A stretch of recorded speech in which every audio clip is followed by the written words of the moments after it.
ताकि अगर आपको कहीं पे कल के वर्कआउट में कोई इंजरी फील हुई है या मसल जो है वो भूल हुआ है, वो इससे आपको पता चल जाएगा। जब हम मसल को थोड़ी सी टिश्यूज जो है ना को मतलब जैसे कहते हैं कि मसल खुल जाते हैं, उसके बाद जब आप कार्डियो पे भाग जाते हो उसको मज़ीद तो वो फिर आपको इंजरी में कन्वर्ट हो जाते हैं। जो हम प्रॉपरली नमाज़ पढ़ते हैं उसमें हम 300 कैलोरीज बर्न करते हैं। एक नमाज में 300 अगर हम बर्न कर रहे हैं तो 5 नमाजों में कितनी बर्न होता है।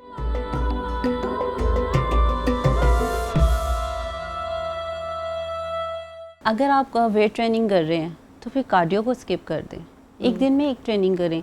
क्योंकि जब आप वेट ट्रेनिंग करते हैं ना, वैसे तो ज़्यादा तो बॉयज़ ही यूज़ करते हैं वेट ट्रेनिंग, बॉयज़ ही करते हैं, लेडीज़ का ज़्यादा फोकस कार्डियो पे ही होता है और एरोबिक्स पे होता है। अगर आप वेट ट्रेनिंग कर रहे हैं, जब आप वेट ट्रेनिंग करते हैं तो आपके मसल्स जो हैं वो थोड़े से स्ट्रेंथन होंगे, हाँ डैमेज भी होते हैं, डैमेज भी होते हैं। बिल्कुल, अगर गलत तरीके से करेंगे तो डैमेज होंगे। ठीक है। और वैसे भी जब हम मसल को थोड़ी सी टिश्यूज जो है ना को मतलब जैसे कहते हैं कि मसल खुल जाते हैं, ठीक है, उसके बाद जब आप कार्डियो पे भाग जाते हो उसको मज़ीद तो वो फिर आपको इंजरी में कन्वर्ट हो जाते हैं। आपने अगर वेट ट्रेनिंग करनी है तो आप पहले अपनी बॉडी को स्ट्रेच करें, बॉडी को मैसेज दें, सेम कार्डियो में भी। ठीक है। फर्स्ट ऑफ ऑल आप अपनी बॉडी को स्ट्रेचिंग में लाएं, फिर उसके बाद आपने अगर कार्डियो करना है तो आज कार्डियो करें, कल वेट ट्रेनिंग करें। अच्छा अना, ऐसा होता होगा ना, बहुत सारी ख़वातीन आती होंगी, अब ईद आ रही है, अब भाई की शादी आ रही है, अब मेरी शादी आ रही है, महीना के टाइम है और 3-4 वीक्स में आप क्या करेंगे? तो भाई क्या ऐसा जल्दी कर लेंगे कॉलर बोन प्रोमिनेंट हो जाए, जॉ लाइन जो है वो प्रोमिनेंट हो जाए, कितने रिजल्ट्स आ जाएंगे? तो ये तो सबसे मतलब मेरे ख्याल से मोस्ट फेवरेट क्वेश्चन होता है जो कि पूछा जाता है ख़वातीन की जानिब से। क्वेश्चन ही ये होता है हाँ कि मतलब कितने दिनों में कितना वेट लॉस हो जाएगा? कितना वेट लॉस हो जाएगा। देखिए अगर आप लगे हैं जी 2 साल लगे हैं 100 kg में जाने में, या 1 ईयर लगा है, ठीक है, 1 ईयर में कितने मंथ होते हैं? 12। एटलीस्ट उसको आप 6 मंथ पे कन्वर्ट करें। 6 मंथ आप अपनी बॉडी को दें, फिर जाके वो जो है ना आपका गोल अचीव होता है। अगर आप 100 में हैं तो प्लीज़ आप साल तो एक लगाएं ना अपना, फिर जाके आपके हाँ अगर आपने हेल्दी रह के काम भी करना है और वर्कआउट भी करना है। अगर आपने सिर्फ शॉर्टली मतलब वर्कआउट करना है और सप्लीमेंट्स लेने हैं और ज़ीरो पे आ जाना है, उसके बाद जो आपको प्रॉब्लम्स होंगी ना, किडनी की, आपका लीवर उठ जाएगा, आपका स्टमक उठ जाएगा, ये चीज़ें जो है फिर बाद में आपको हॉस्पिटल पहुँचाती हैं। बिल्कुल ठीक। अच्छा 2 चीज़ें हैं, 2 बातें ऐसी हैं जो मैं समझती हूँ कि बहुत इम्पॉर्टेंट है। आप सोचिएगा आपके लिए क्या वो हैं कि नहीं है, या आपके लिए क्या है। अगर आप इन 2 चीज़ों से डिस्कनेक्ट हो जाएंगे ना तो आप स्ट्रेस में ही रहेंगे। मैं अपने हस्बैंड से भी अक्सर शेयर करती हूँ और वही मुझे बात कहते हैं कि 2 चीज़ों से ऐसा होता है ना कि आप कभी बहुत स्पिरिचुअली कनेक्टेड हो जाते हैं, आपकी नमाज भी ऑन टाइम होती है, हर चीज़ रेगुलर हो रही होती है।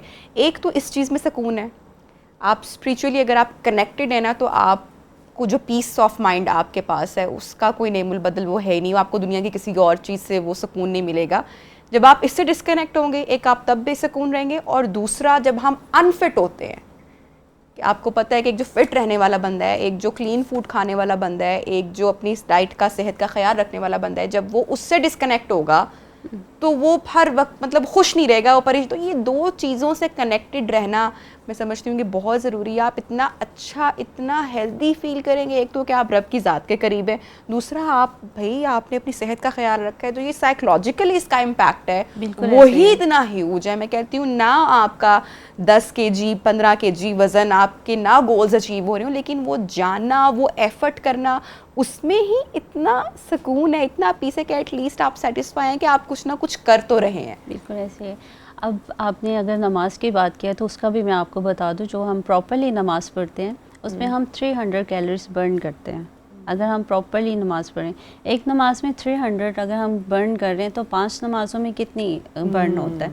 देखिए अल्लाह जी ने जो हमें जो चीज़ बता दी है ना, अगर हम उसी को फॉलो करें ना तो हमें शायद जिम की भी जरूरत ना पड़े। में भी तो है ना, भूख रख कर खाओ, कितनी आपको बेसिक, इससे बेसिक और क्या हो सकता है? ये जो हम पेट भर भर के खाना खाते हैं, तो जाके ज़रा मुताला करें कि भूख रख के जो बंदा खाएगा वो वैसे ही कभी उसको मोटापा छुएगा नहीं। अच्छा आना, थोड़ी सी एक्सरसाइजेज हमारे जो ख़वातीन, जो मर्द हमें इस वक्त देख रहे हैं घर में, उनको कुछ आसान बेसिक से बताते हैं, उनको ज़रा मोटिवेट करते हैं कि घर में कौन कौन सी एक्सरसाइज हैं जिसके लिए कोई आपको जिम नहीं जाना पड़ेगा, आप घर में भी आसानी से कर सकते हैं। ठीक है, मैं आपको अभी स्ट्रेचिंग बता देती हूँ जो आप मतलब बिफोर वर्कआउट आप कर लें, घर में भी कर सकते। जी ठीक है।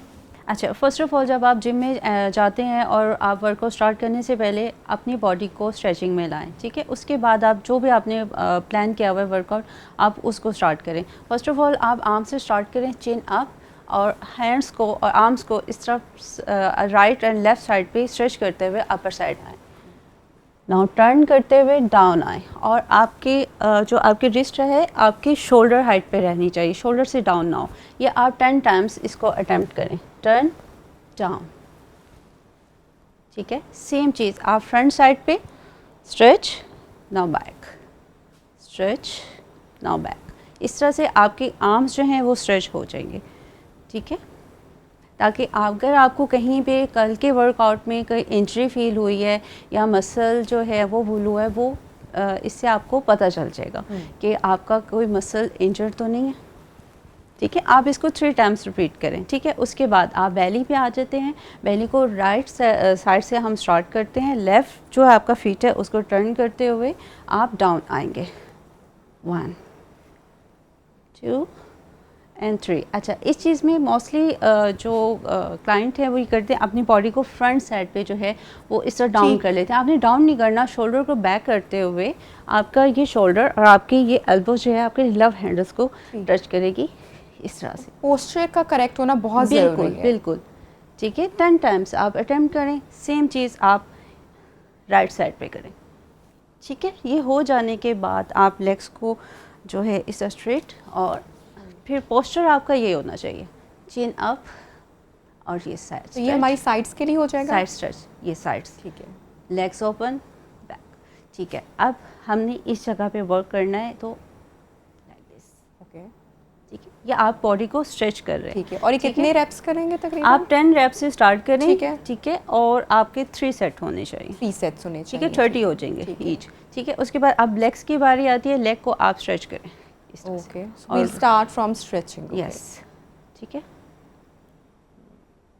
काउंटिंग आप करें 30 सेकेंड, 30 सेकेंड और 30 सेकेंड, इसको आप रिपीट करें 10 10, ठीक है। 30 30 इसके हो जाएंगे, 60 हो जाएंगे, ठीक है। और डाउन स्ट्रेच, नाउ अप, ठीक है, डाउन स्ट्रेच, नाउ अप, ठीक है। अब रह जाती है हमारी इनर थाई। ये हम स्ट्रेच के साथ कार्डियो करना भी हमें इम्पोर्टेंट होगा, या अगर हमने स्ट्रेचिंग करी तो फिर हम डायरेक्टली अपनी प्लान पे जा सकते हैं? नहीं, आप कार्डियो कर ली ज़्यादा अच्छी बात है, क्योंकि आपने अभी स्टार्ट कर रहे हैं। ओके, वार्म अप अपनी बॉडी को स्टार्ट कर रहे हैं, ठीक है। आप ये स्ट्रेचिंग के बाद आप कार्डियो पे जाएं। बेशक आपकी बहुत अच्छी आपका स्टेमिना हो गया, फिर भी आपने जो है बॉडी को स्ट्रेच से ही स्टार्ट, ठीक है, ठीक है। अच्छा, अब इनर की बारी आ गई है।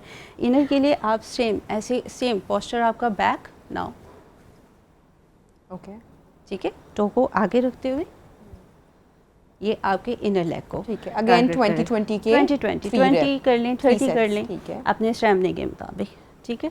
अब आपने जस्ट 1 सिप पानी पीना, जो आपकी ब्रेक ले लें अपनी 20 पानी का पूरा ग्लास नहीं लेना। जैसे आप एक बेबी को एक स्पून देते हैं ना, जस्ट इतना, सिर्फ इतना सा, कि आपका जो है सिर्फ आपका, ठीक है, ताकि आपकी हार्ट बीट थोड़ी सी नॉर्मल हो जाए और आप मतलब आपका स्टैमिना ज़रा नॉर्मल